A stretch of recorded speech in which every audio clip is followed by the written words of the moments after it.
Hey, it's NPR's Book of the Day. I'm Andrew Limbong. Sometimes I think insecurity is learned.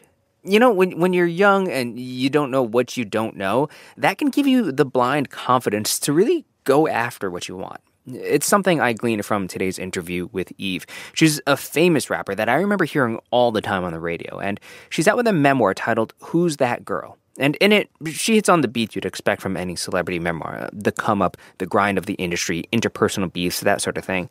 But in this interview with NPR's Ayesha Rascoe, they talk about something deeper, which is the freedom to be seen how you want to be seen, and how that uphill battle has changed for female rappers today. That's ahead. This message comes from Schwab. With Schwab investing themes, it's easy to invest in ideas you believe in, like online music and videos, artificial intelligence, electric vehicles, and more. Schwab's research uncovers emerging trends, then their technology curates relevant stocks into over 40 themes to choose from. Schwab Investing Themes is not intended to be investment advice or a recommendation of any stock or investment strategy. Visit schwab.com/thematic investing. They want to know who's that girl.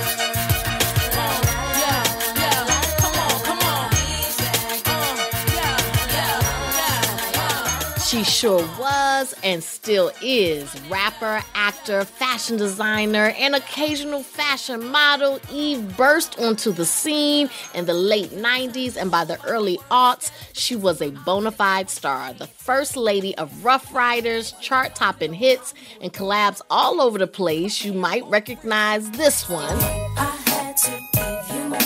It's only been a year. Now I got my foot in the door, and I ain't going nowhere. But the path to stardom was rocky. Eve's got a lot of tea to spill, and she's doing it in her memoir, Who's That Girl?, co-written with Kathy Iandoli. Eve, the multi-platinum album having Grammy winner, and I gotta say, Pitbull in the skirt herself joins us now from London. Welcome to the program. Thank you. Thank you so much. Thank you for that intro.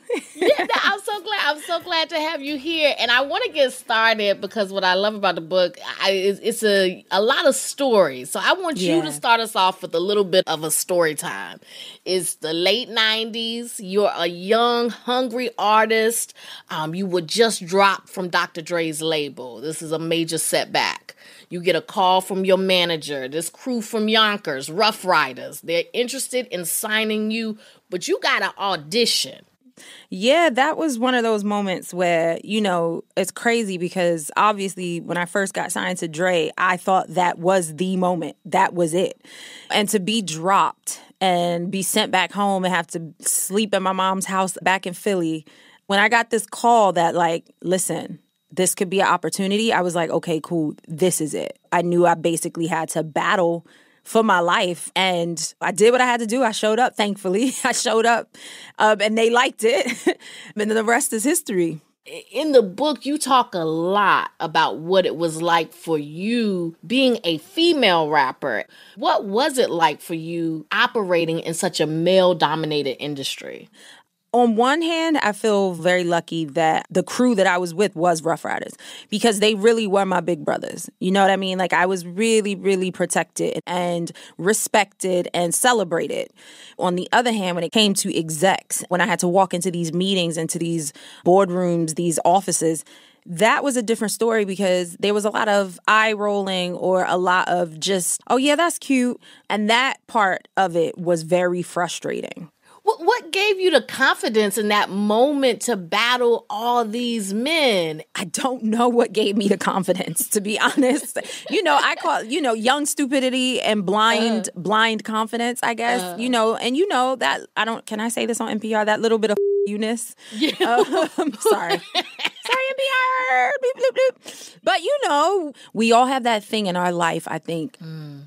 Now, you talk about how you had this great relationship, obviously, with your crew, but there were some rivalries with other female rappers at that time. You're a little coy about it in the book, about naming names. What do you think drove those tensions with the other female rappers in the industry? I think it was the industry itself. I think it was the people behind the artists. I think it was very much that there has to be the one female. There's only enough light for one for each crew, which is ridiculous because look how many men share the spotlight, share the stage, and have always done it.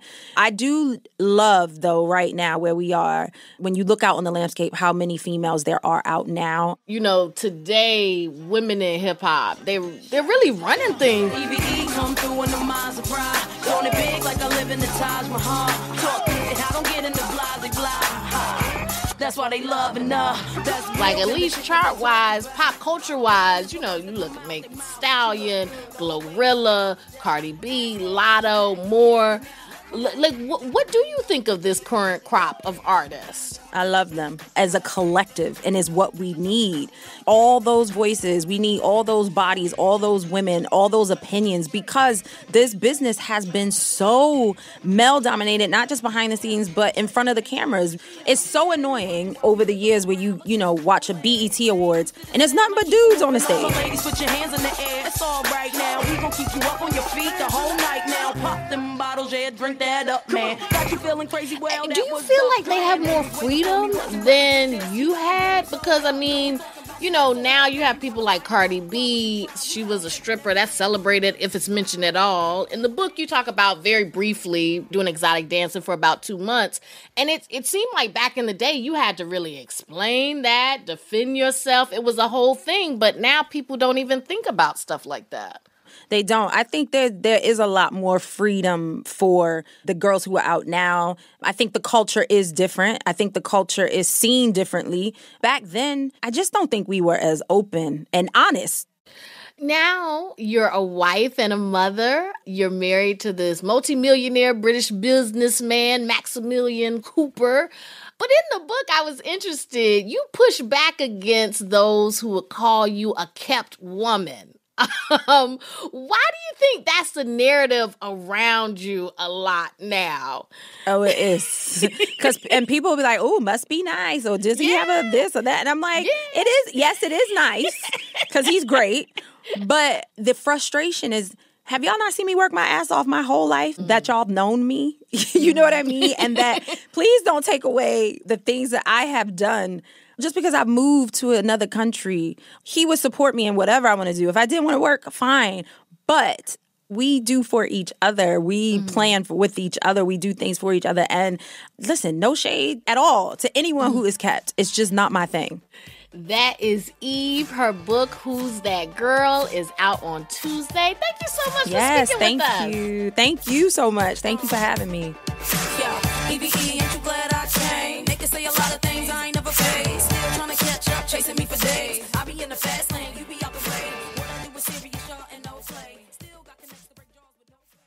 Support for NPR and the following message come from Washington Wise, an original podcast from Charles Schwab that unpacks the stories making news in Washington, including 2024 election updates and potential implications for the market. Listen at schwab.com/WashingtonWise. Support for NPR and the following message come from IXL Online. Is your child asking questions on their homework you don't feel equipped to answer? IXL Learning uses advanced algorithms to give the right help to each kid, no matter the age or personality. One subscription gets you everything. One site for all the kids in your home, pre-K to 12th grade. Make an impact on your child's learning. Get IXL now. And NPR listeners can get an exclusive 20% off IXL membership when they sign up today at IXL.com/NPR.